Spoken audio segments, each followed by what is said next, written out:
one tale is that his Sufi religion was illegal during his lifetime, and so, by concealing his reverence for God in the imagery of alcohol, by in fact hiding the divine in vice, Rumi was able to continue his sacred tradition unhindered.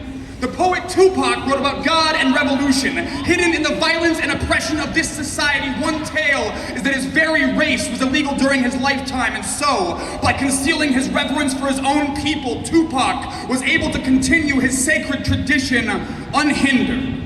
The poet Christ did not conceal God in his writing. He was killed for his beliefs and then raised from the dead in the stories of his followers. The poet Tupac was killed for his beliefs and then raised from the dead by non-believers in the desert of Southern California on an ancient indigenous burial ground turned polo field turned music festival where white kids like me now get high. What privilege to dance on graves whose names we do not know.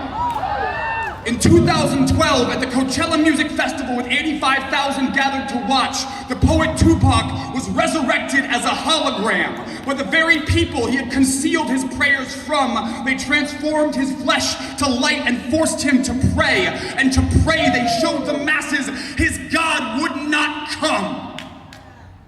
In this country, the poet Christ is primarily worshipped by those who wish him white, who choose not to think of him as a product of human politics, who choose not to think of Christ as a man oppressed for his race. Instead, they pray to his body nailed to the cross he was killed on, call his murder a miracle, and then oppress in his name.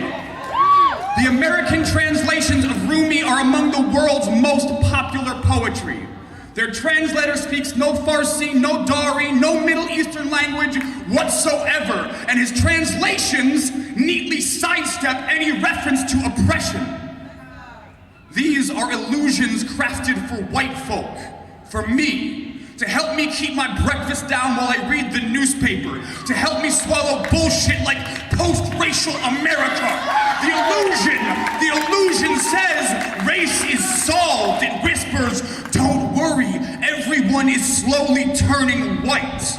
And so, the hologram will never tell us the poet Tupac came from a family of black revolutionaries. The hologram will never tell us the poet Tupac died violently as a result of his own violence and that of a violent system. The hologram says nothing about institutionalized racism, nothing about racism at all.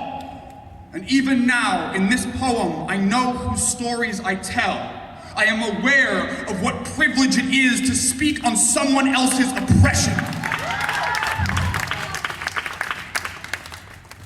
A black poet, a Sufi prayer, a Jewish preacher, all turned into white prophets. It is